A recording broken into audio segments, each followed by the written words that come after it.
Okay. Do you have yours? You have it up? Okay. Please repeat. Vilajamanaya yasya statum ikshapate muya vimohita vikhatante mamaham iti durdiya. Please chant.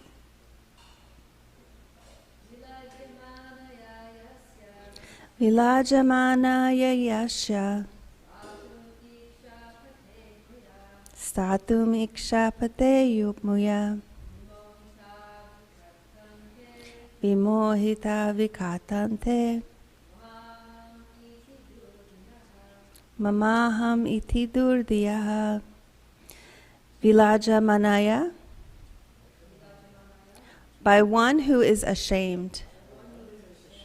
Yasha, whose. Statum, to stay. Ikshapate, in front. Amuya, by the bewildering energy. Vimohitaha, those who are bewildered. Vikatante, talk nonsense. Mama, it is mine. Aham, I am everything. Iti, thus vituperating. Durdiya, thus ill-conceived. Translation and purport by His Divine Grace A.C. Bhaktivedanta Swami Srila Prabhupada. The illusory energy of the Lord cannot take precedence, being ashamed of her position, but those who are bewildered by her always talk nonsense, being absorbed in thoughts of, it is I and it is mine. Purport. The invincibly powerful deluding energy of the personality of God, or the third energy, representing nescience, can bewilder the entire world of animation, but still she is not strong enough to be able to stand in front of the Supreme Lord. Nescience is behind the personality of Godhead, where she is powerful enough to mislead the living beings, and the primary symptom of bewildered persons is that they talk nonsense. Nonsensical talks are not supported by the principles of Vedic literatures, and first-grade nonsense talk is, it is I, it is mine.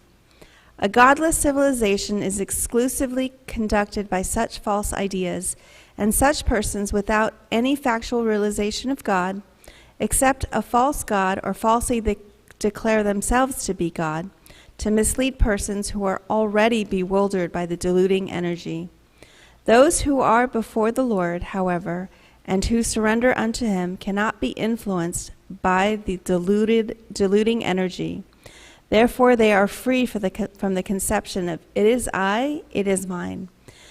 And therefore, they do not accept a false God or pose themselves as equal to the Supreme Lord. Identification of the bewildered person is distinctly given in this verse. So we'll go back and read text 9 through 13. Lord Brahma said, my dear boy Narada, being merciful to all, including me, you have asked all these questions because I have been inspired to see into the prowess of the almighty personality of Godhead. Whatever you have spoken about me is not false, because unless and until one is aware of the personality of Godhead, who is the ultimate truth beyond me, one is sure to be illusioned by observing my powerful activities. I create the Lord's creation by His personal effulgence, known as the Brahmajyoti, just as when the sun manifests its fire, the moon, the firmament, the influential planets and the twinkling stars also manifest their brightness.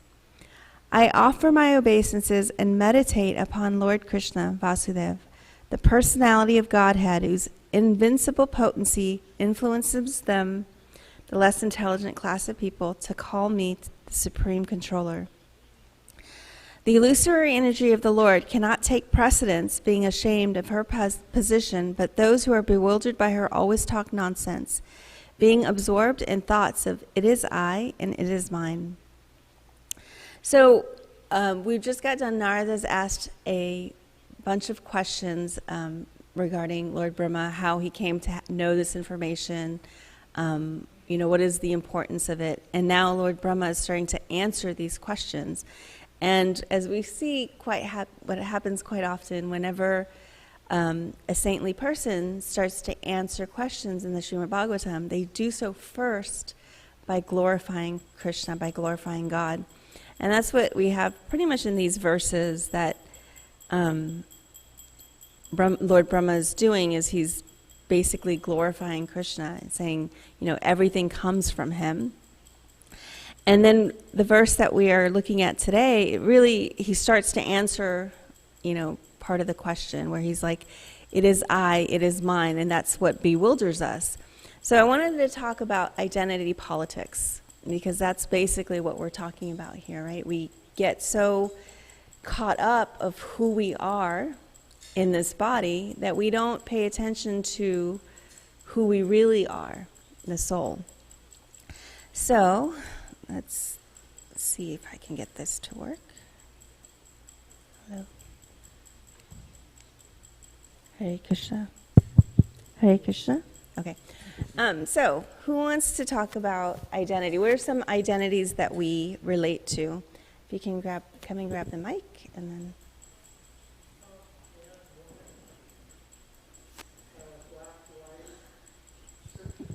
If we can answer them, I've been requested that for people that discuss in the audience to speak into the mic, because the people online can't hear. So. There's some common identities.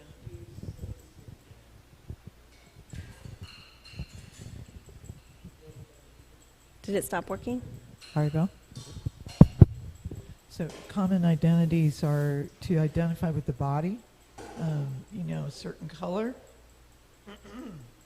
black, white, brown, so many variations, and to identify as male or female.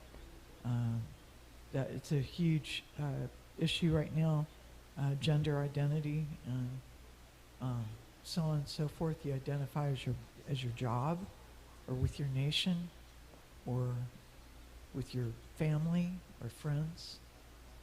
So those are some identities. Okay. So I'll go ahead and repeat, because I don't know if that microphone's working, because I could barely hear you. So I heard male, female, that gender identity is really big right now. The color of our skin, black, white, brown, everything in between. Our community, our friends, family, our job, right? We do tend to identify of all these things. Any other thoughts?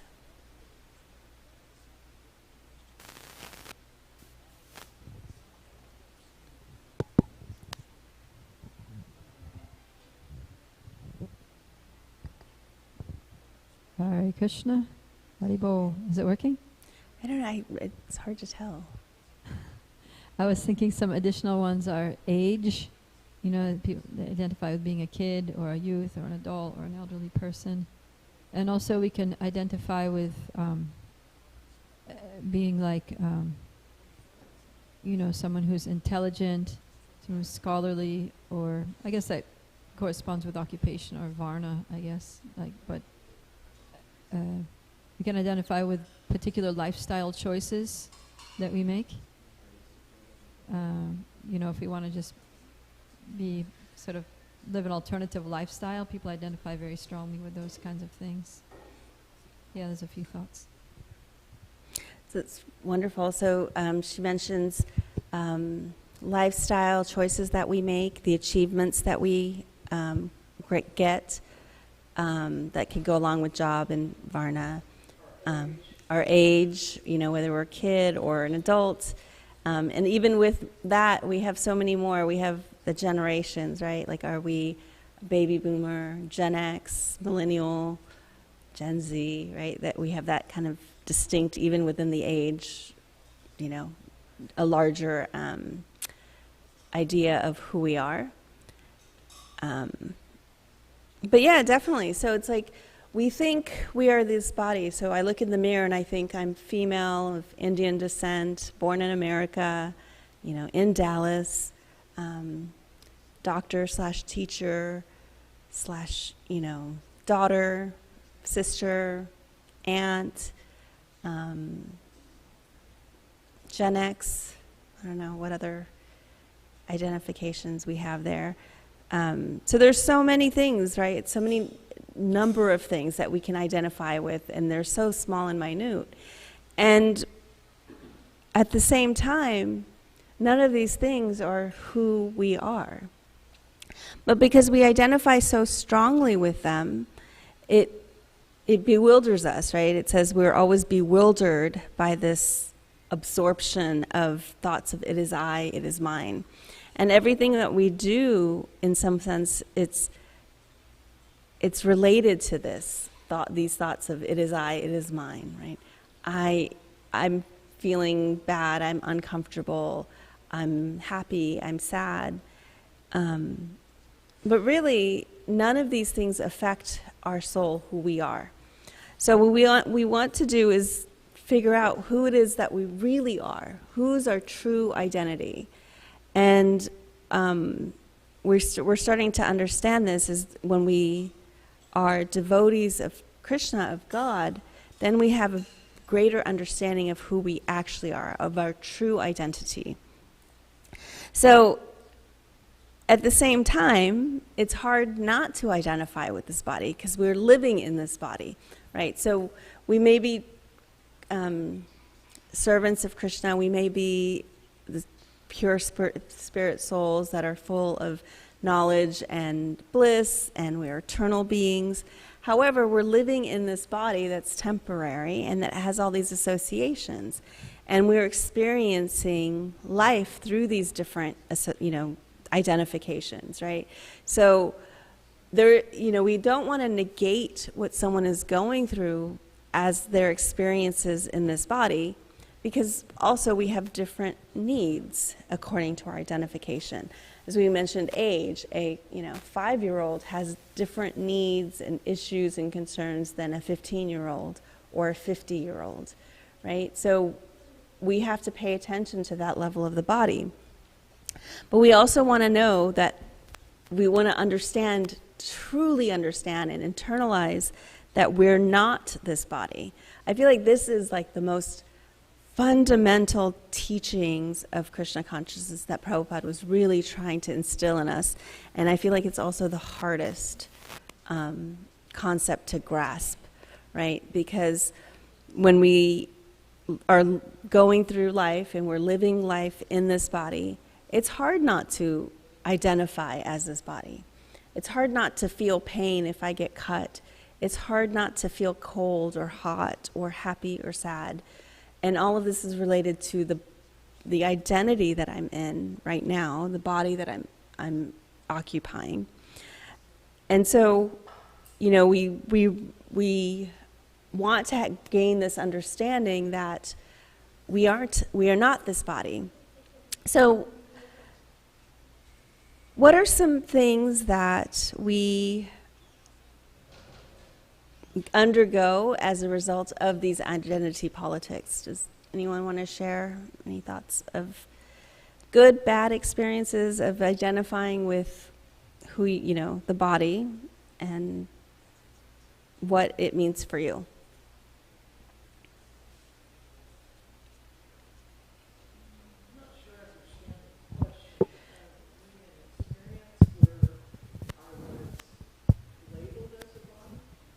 Whichever, whether you're labeled as your body or you identify as your body, and what that experience was for you. The microphone?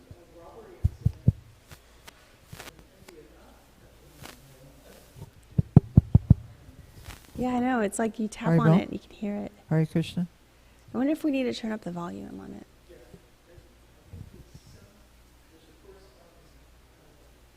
Yeah.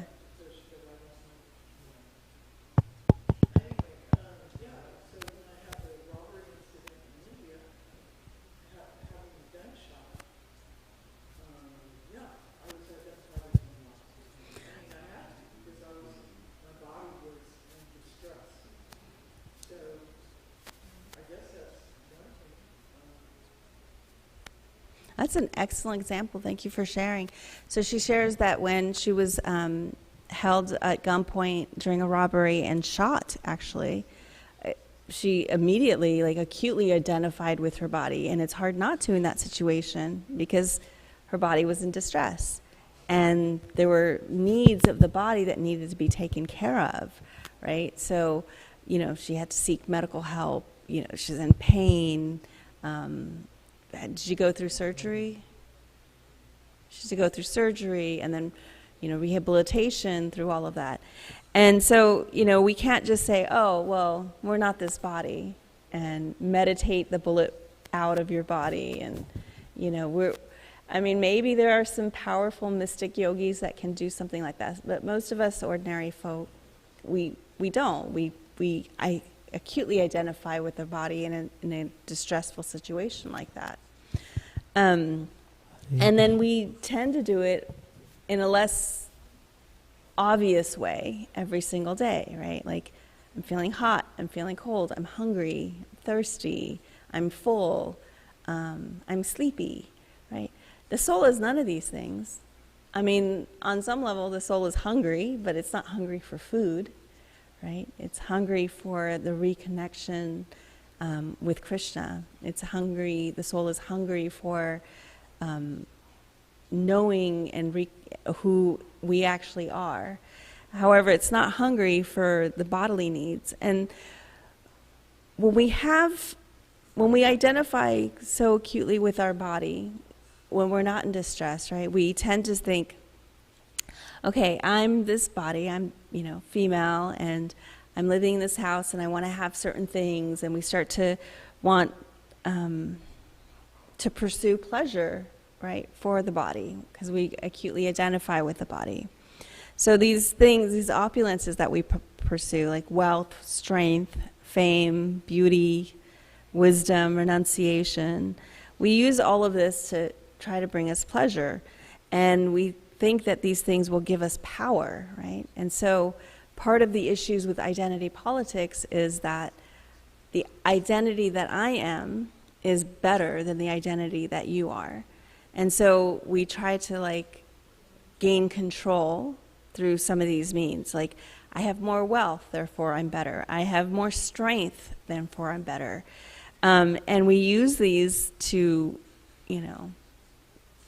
maybe oppress others or put someone else down so we can feel better. Sometimes we have this idea that there's always winners and losers, and we have to be on the winning side.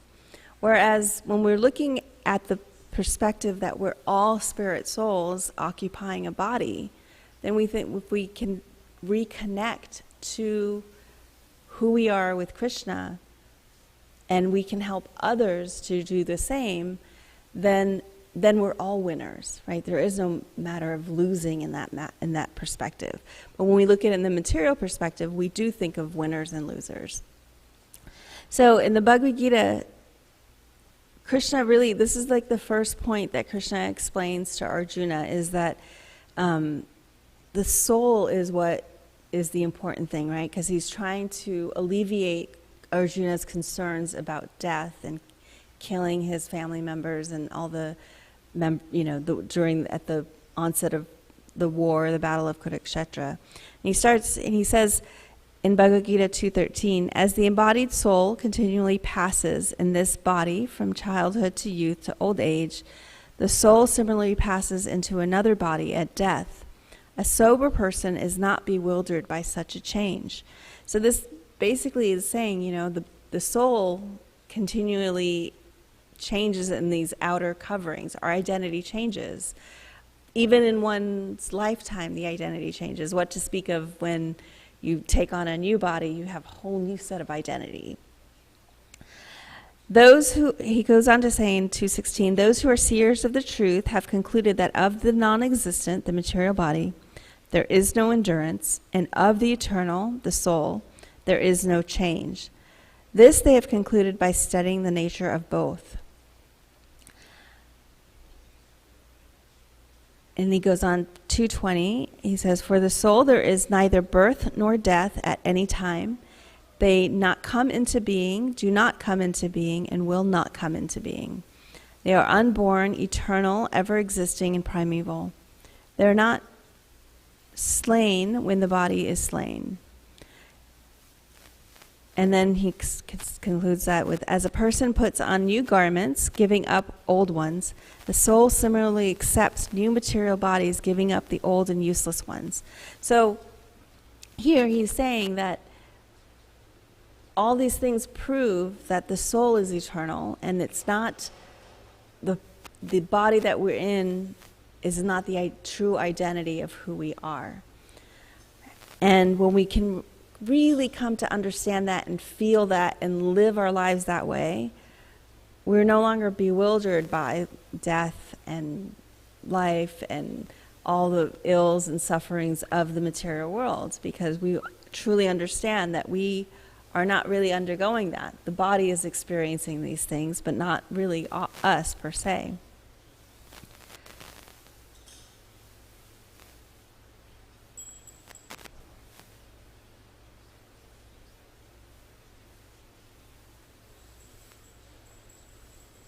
So just because we are switching bodies every lifetime does not mean we don't take care of this body. We have to address the needs. As Mother Kunti had shared, that when she got shot, she needed to address the needs of the body in that moment to make sure that her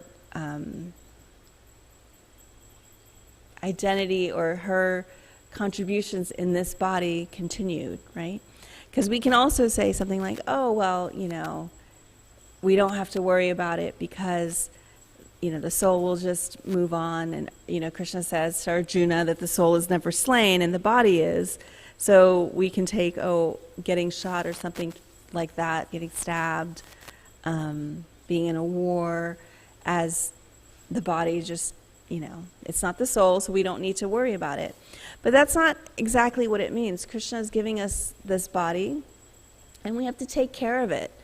If we use our body for Krishna's purpose, right? If we're making sure that when we bathe, we're cleaning Krishna's body, right? He's lent it to us. We're just borrowing it for this lifetime, and we want to take care of it. There's a quote that I like from the College of Lifestyle Medicine is, it's a good way to think about it, is that I don't mind dying, I just don't want it to be my fault, right? So in that sense, we want to do what we can to take care of the body. And we have that responsibility. In a lecture, my spiritual teacher, Tamal Krishna Goswami, said, and when he was discussing Canto 1, text 17, chapter 17, text 22, he said, your body, your mind, your life is already given to someone else. So for yourself, you can tolerate all kinds of abuse, but since your body and mind and you don't belong to you anymore, they belong to Krishna, you have to do something about it. It's not your property anymore. You can let someone steal your property, but if I give you my property to take care of, you can't let anybody do anything to it. You have to guard it. So since you've already dedicated your body, mind, and life to Krishna, it does not belong to you anymore. You have to protect it. It's Krishna's property in your care. Therefore, we defend if someone attacks. So he's making it very clear that we do what we can to take care of this body. And, we could combine that with the verses in Bhagavad Gita where Krishna is telling Arjuna, we have to be mindful, right? But we don't want to sleep too much or too little. We don't want to eat too much or too little, right? So we want to do what we need to do to maintain this body, not too much or too little. And it varies. What I needed to do when I was 20 to maintain, energy and be able to do things is quite different than what I need to do in my 40s to maintain my energy, right? So we have to be very mindful that in some ways these identities do make a difference in what our needs are and how we need to take care of the body.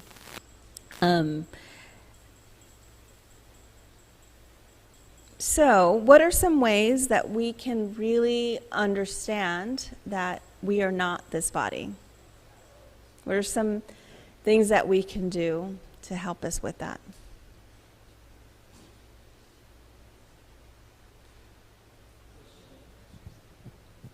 Can you please repeat the question again?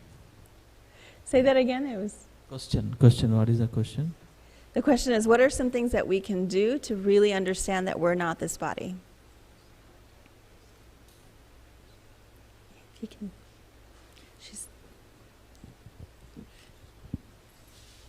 Hare Krishna. I think that's the purpose of austerities. You know, like getting up early in the morning, bathing, you know, all these things, maintaining high standards of cleanliness. Because it's like when the body, fasting also, because the senses are demanding one thing and you're kind of cutting it. Like body wants to stay in bed and you're like, no, we're getting up. It's not about you. I'm not this body, I'm the soul, and the soul wants to get up. And then, you know, fasting, the body is like screaming at you, I need to eat, I need to eat. You're just like, nope, not this body.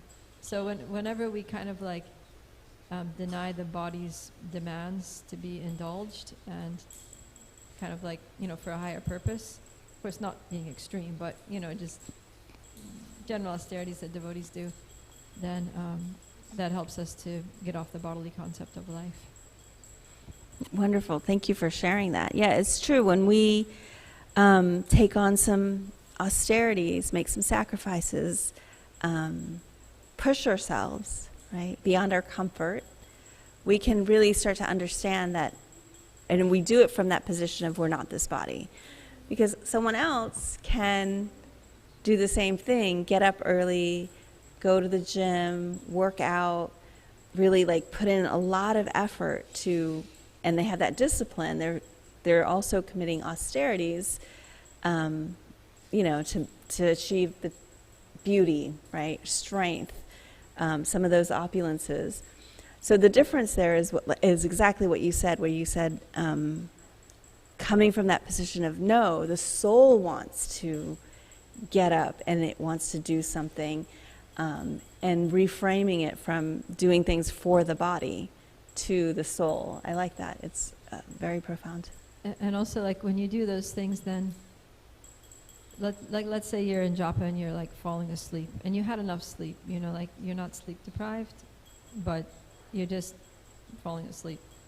But if you just kind of, like, push through, just, like, don't fall into the trap of, oh, I'll go take a nap or something, or just kind of, like, force yourself to wake up and be alert, then the sleepiness just goes away. And the same thing, like on a fasting day, you know, if you'll be hungry, and you can go crazy if you're just meditating on your hunger, but if you just engage in some service, then you can break through that hunger trauma, you know, and just like transcend it. You know, you can literally just like push through it and be on another platform where it stops bothering you. I like that. What came to mind when you said that was having Krishna as our anchor. So he's the reason, right? He's our goal. So when we're feeling kind of sleepy and we anchor into being servants of Krishna and being spirit soul and wanting to serve Krishna, then it does, you know, we can find ways to defeat that sleep. I see this a lot when we talk about, when I take courses on business development, personal development, right? They teach us ways to like push through those fatigue times, because we have that. Like you said, whether or not we're sleep deprived, we have times where we're more energetic and less energetic. And, you know, sometimes just sitting still can make us feel sleepy. But again, it's the reason behind it, right? For someone who is, I don't know, an entrepreneur, their reason behind pushing through that lull, that decrease in energy is totally different than what we're talking about, right? So it's like we're anchoring in our reason for the discipline that we want to have, the reason to push past these bodily limitations, even mind limitations, right? Because sometimes it's not even the body that needs, it's the mind that tells us, oh no, we can't, right? Or, oh no, we want to stay safe in our comfort zone, in our cocoon. But sometimes it's, so the good thing about that is that not only are we not our body, we're also not our mind, right? And so we can use these things, these examples that we can see great examples both in the spiritual world and in the material world. And we can say, wow, if such and such person can do this in the material world, we surely can tap into a fraction of that to serve Krishna, right? So an example that comes to mind to me is Tony Robbins. I don't know if you've ever heard him speak, attended any of his seminars or anything like that. This man has like nonstop energy. He starts, first thing, and he goes, he gives, like, his days go 14, 15 hours, and he's up there on stage jumping around, talking, shouting. I think he's even shared that, like, he runs like almost a marathon, like if he does the same amount of effort as running a marathon every day that he gives talks, right? So he is very disciplined in everything that he does to be able to maintain that. And I was thinking, wow, if I just did a fraction of how much he does, how much could I serve Krishna and Srila Prabhupada, right? And so even though that's a material example, we can always derive these things from, and see how we can use it in Krishna's service. And that's what changes us identifying with our body for Krishna versus us identifying with our body for our own sense gratification, right? So in both scenarios, we're identifying with our body, right? So it's like, how do I serve Krishna in a female body? How do I serve Krishna in an Indian descent, person of Indian descent's body?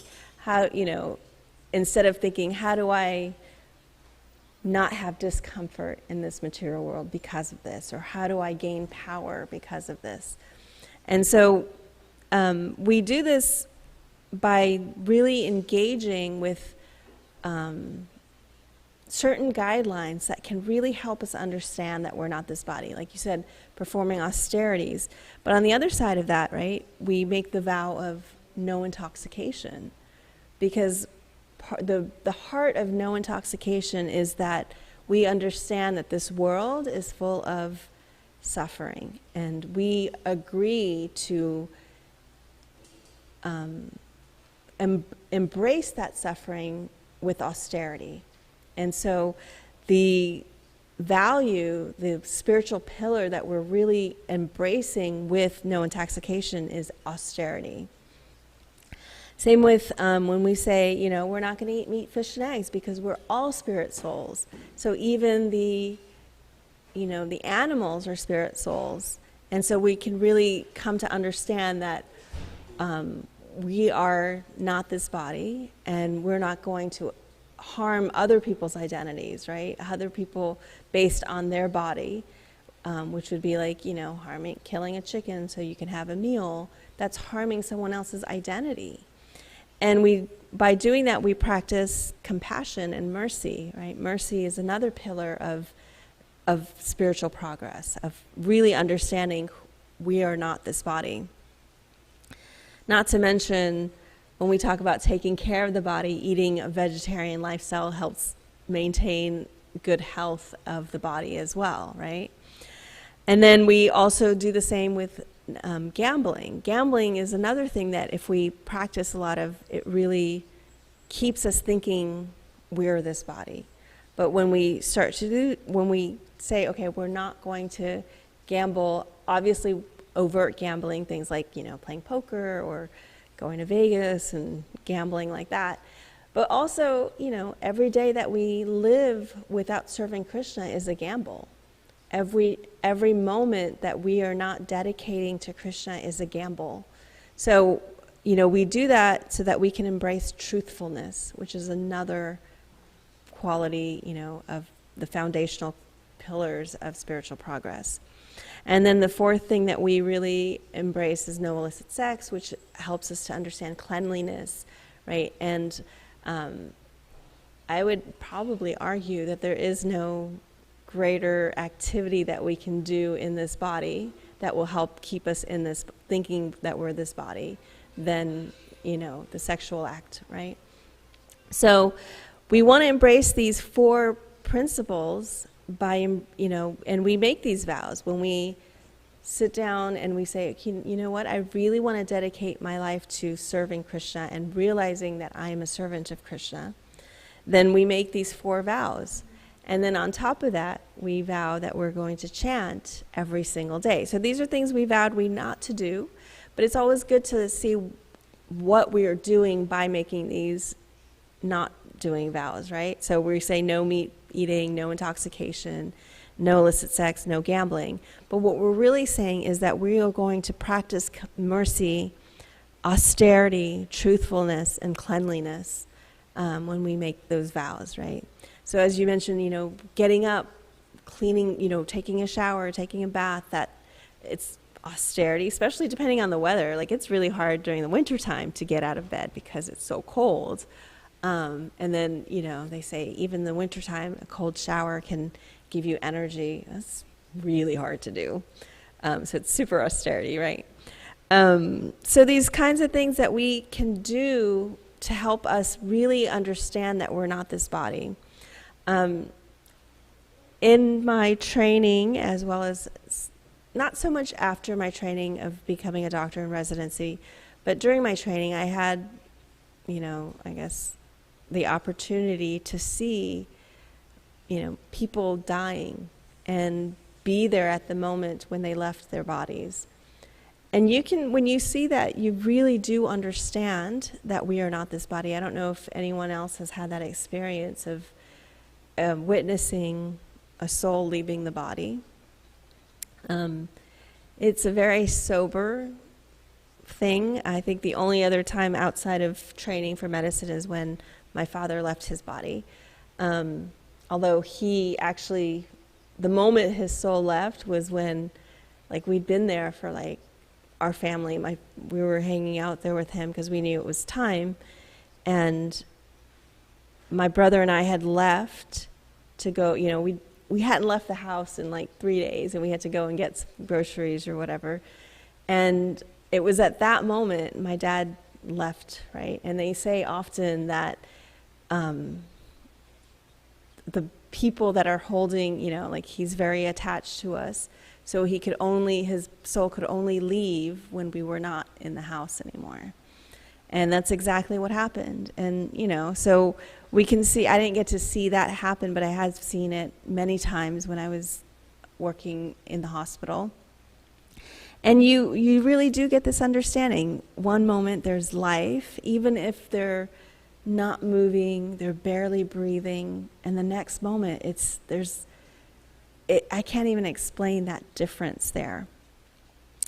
So we really want to be mindful of people's identities and how they identify, because we can undermine someone or undermine their interest in Krishna consciousness and becoming, and realizing that they're servants of God's if we minimize or negate some of the experiences they're having as a result of being in a certain type of body. So I'll stop here and see if there's any questions, comments.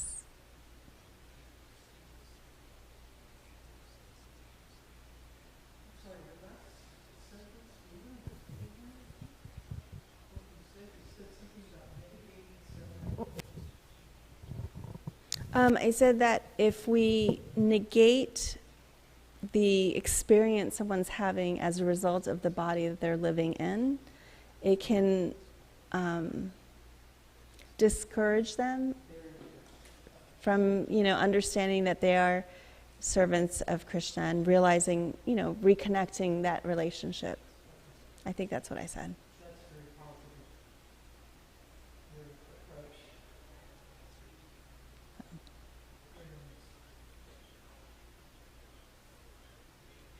Mm-hmm. Do we have any other questions, concerns, comments? experiences you want to share? Reflections, realizations? It's actually very helpful. It's very fundamental to hear that we're not this body. At the same time, it's really at the root of what prevents us from being Christian. That's so true. So the comment there was that, hearing that we're not this body is so fundamental, and it's the heart of the matter, but it also is what keeps us from being fully Krishna conscious. It's absolutely true. Yeah. Thank you. So I would say, as something to contemplate, right? Because we never leave a place of motivation without a commitment to action. So something to contemplate as we go through our days or the week is all the different ways that we identify with this body, right? And it might be a fun activity to do at the end of the day. Just kind of consider, oh, when this happened, I was really identifying with my body. And, it can be hunger, thirst, an argument with someone said something, right? Things like that. So when you start to look at that, you can see how we're moving through the world really affected by our identity, right? How we're going through. And it can also help us kind of separate ourselves from that too. So, all right, so I'll stop there if there's no other questions.